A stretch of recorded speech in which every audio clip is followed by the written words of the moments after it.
Capítulo 3 do Meu SaaS Minha Vida.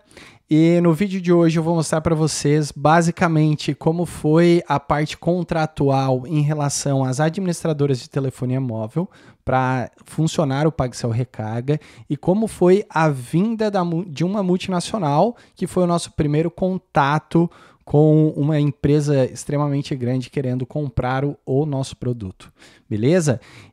Mas antes de a gente iniciar, pessoal, não esqueça, deixe o seu like, compartilha este vídeo, comenta e, por favor, vamos tentar fazer com que eu atinja aquela minha meta que eu falei para vocês lá no início do ano, que seria chegar em 50 mil inscritos até o final do ano. Eu sei que é quase impossível. Infelizmente, esse mês a gente não conseguiu bater aqui o limite da monetização, então vai ficar para o próximo mês ainda, mas eu não vou desistir jamais, tá ligado? Eu vou sempre tentar trazer o melhor de mim aqui e eu sei que quem está acompanhando está curtindo e eu quero atrair cada vez mais pessoas que gostam de tecnologia, que gostam de programação, enfim, tá?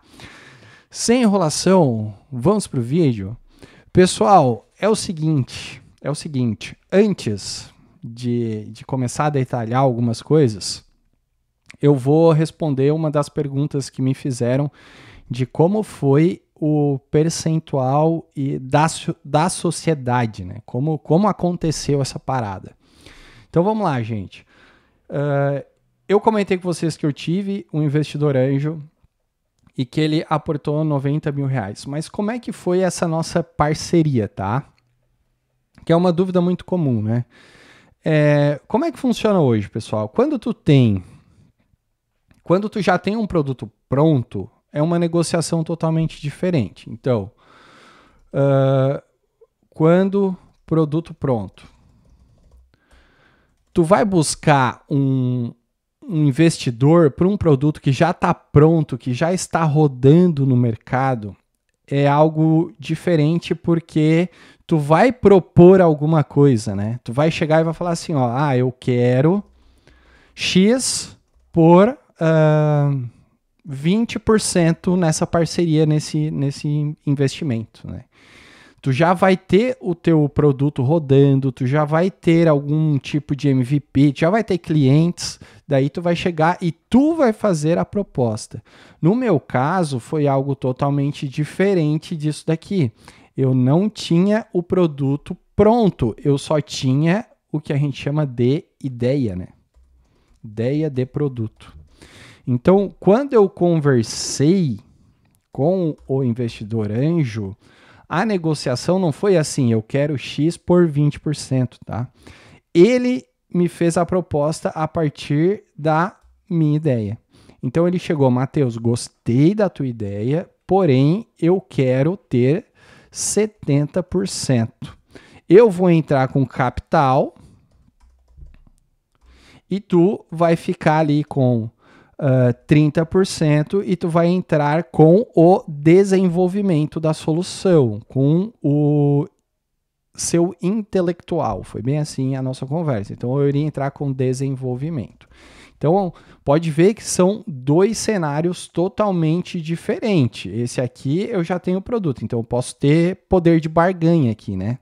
Aqui eu só tenho uma ideia, então a proposta veio do investidor anjo. Certo? Só que eu sabendo que isso não seria tão viável para mim, porque eu meio que já imaginava todo o escopo do produto, então eu sabia que eu ia ter que precisar de pessoas para estar trabalhando comigo nesse processo. Veja bem, eu tenho um servidor para montar, eu tenho um aplicativo para montar, eu tenho que desenvolver o protocolo AT Command, eu tenho que me comunicar com o TEF, então eu tenho que ter segurança, eu tenho que ter uma infra, eu tenho que ter quem cuida do Linux, enfim, eu já meio que estava planejando tudo, né? E o aporte não era um aporte tão alto para eu pegar e sair contratando funcionários para mim, né? Então, o que eu fiz? Uma contraproposta. Eu falei assim, não, cara, eu acho que poderíamos fazer, então, 60% para ti, certo? E 40% para mim. Porque eu tava meio que pensando assim, ó, cara, eu vou reservar 10% aqui para eu contratar terceirizado outras pessoas minhas de confiança. Então, automaticamente eu teria 40% em cima da sociedade, porém, na verdade, já sabendo que num futuro o meu percentual cairia para 30%, tá? E foi isso que aconteceu de fato, tá? Esses 10% aqui foi o percentual que eu acabei utilizando para convidar os meus amigos programadores a fazer parte do projeto. Então eu precisei de um cara muito específico para mobile, que é toda uma história, né? Como eu falei para vocês, para mim, front-end na época era perfumaria. Eu não gostava de fazer telas, eu não gostava de pensar em logo, em ícone. Então eu fiz tudo no Paintbrush, todo o aplicativo. E eu precisava de um cara bom nisso, né? Então, eu sabia que desses 10% aqui, 5% seria para esse cara, entendeu? Então, eu dei 5% para um dev mobile. Depois, eu comecei a fazer assim, ó, cara, eu preciso de um cara que manja de infraestrutura para fazer todo o processo de roteamento e segurança para mim. Esse cara eu vou dar 2%. Então, eu dei 2% para um DevOps aqui, sei lá, para um infra. Cuidar da infra. Depois, então aqui eu tenho 7%. Daí depois eu falei assim, cara, tá muito pesado, eu tô fazendo toda a parte de protocolo ATM, eu tô cuidando dos processos, indo atrás de contratos, enfim, eu preciso também de um cara que termine o meu servidor. Na real, já deixei tudo pronto, eles só tiveram que meio que modificar um pouquinho, né? Então, eu dei mais 2% para esse cara que desenvolveu o server. Então foi assim. Então 5, 7, 9%. No final das contas, eu acabei ficando com 31% disso aqui, tá? Claro, teve briga pra caramba, porque o cara não queria colocar mais pessoas, enfim, mas por fim acabou. Se não me falha a memória, porque eu vou revirar as minhas caixas, porque eu só tenho um CD-ROM com toda a documentação, todo o projeto, todos os módulos e todos os contratos. Então, como eu me mudei, tá em caixas. Eu vou trazer para os próximos vídeos, daí eu trago os valores certinho. Mas foi basicamente isso daqui, tá? E agora, eu vou contar para vocês como é que foi feito o acordo com a TIM Vivo, Embratel na época, não era nem Oi, né? Então, vamos lá. Seguinte, eu moro na cidade de Criciúma, Santa Catarina. O que nós temos aqui em Criciúma, Santa Catarina? Apenas lojinhas de TIM, Vivo e Oi que vende recarga e vende chip. E te vende plano. Eu chegava nessas lojas e perguntava quem era o contato e ninguém falava quem era o contato, né? Só que tinha uma loja específica da Vivo perto da casa do meu pai, que era uma loja num prédio bem bacana, bem bonito, chamado Vivo Administrativo.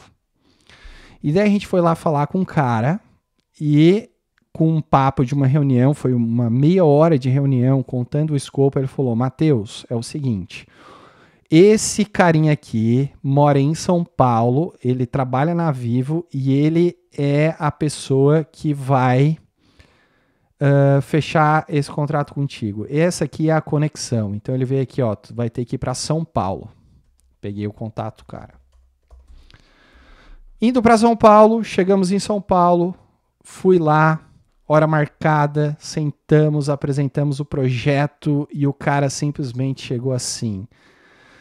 Muito interessante, mas não podemos fechar um acordo.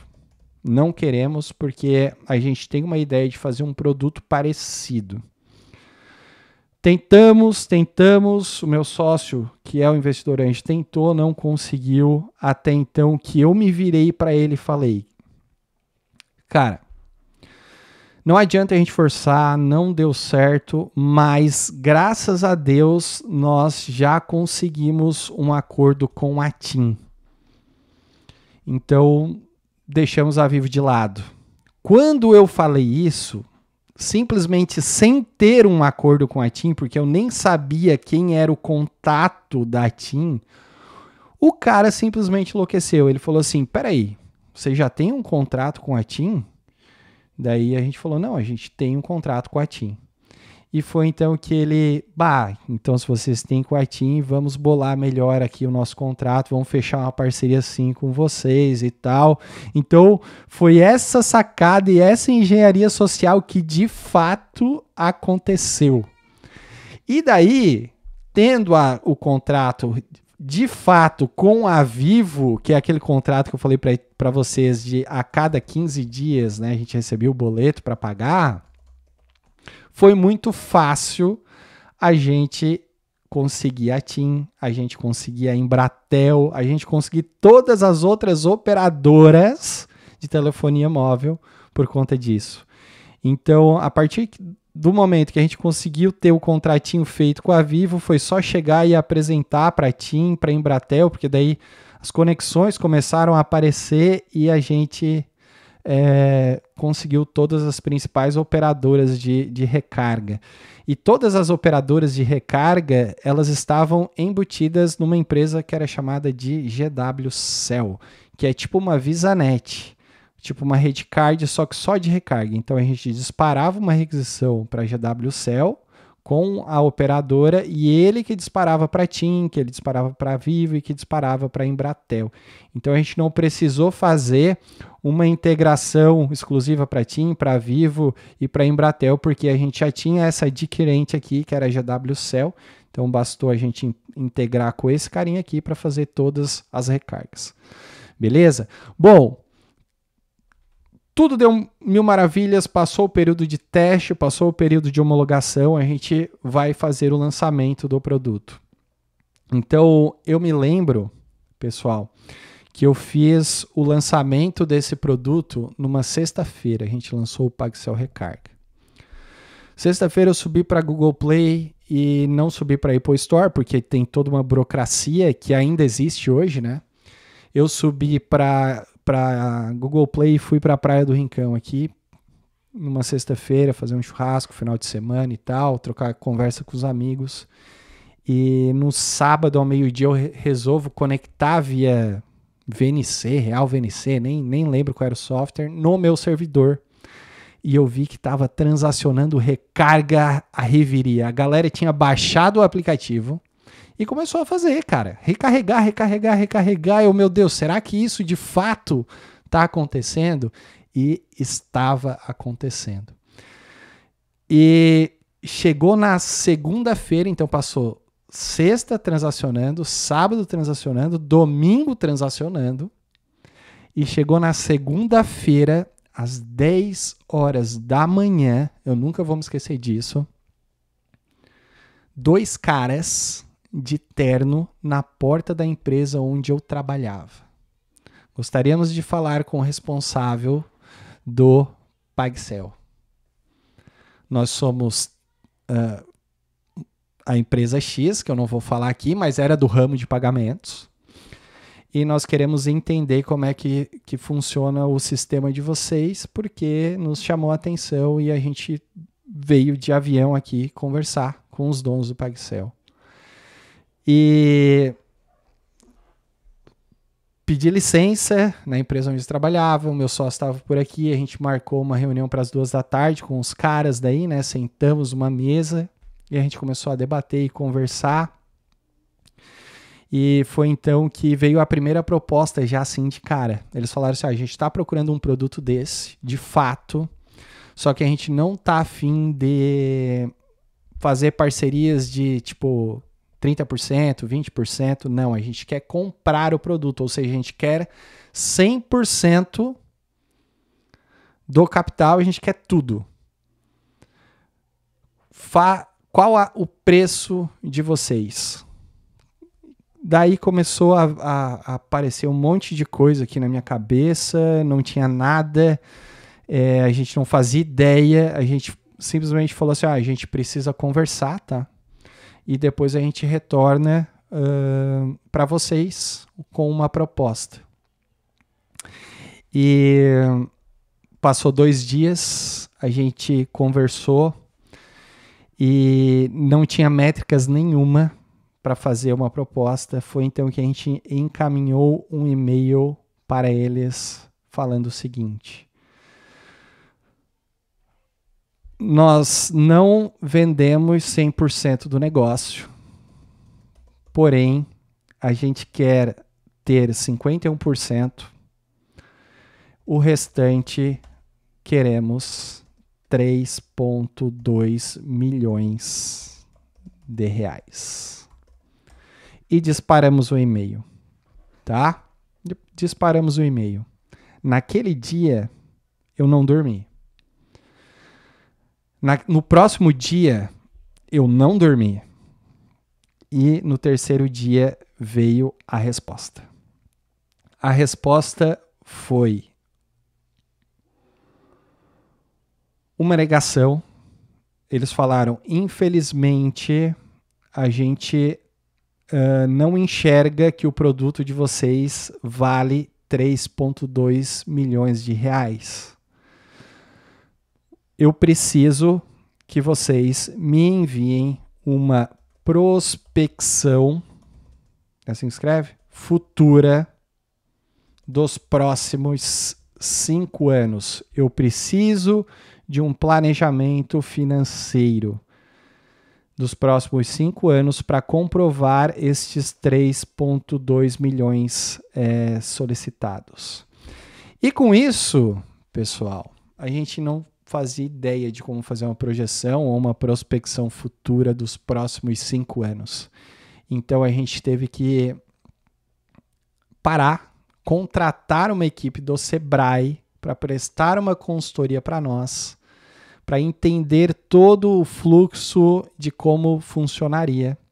E uma das coisas que ele colocou ainda no e-mail que ficou na minha cabeça foi o seguinte: vocês não têm clientes. Vocês têm apenas usuários de recarga. Vocês não têm clientes fiéis. Não existe um estabelecimento comercial. Vocês têm só clientes virtuais. E como a gente conseguiu clientes, fica para o próximo vídeo da série, a quarta, que eu vou mostrar todo o processo da nossa busca por uma perfeição visual e mudança drástica no aplicativo para que ele chegasse e fosse um aplicativo apresentável para as lojas aqui da região e para as cidades vizinhas. Beleza? Então, próximo vídeo você vai saber tudo isso. Um abraço. Fui.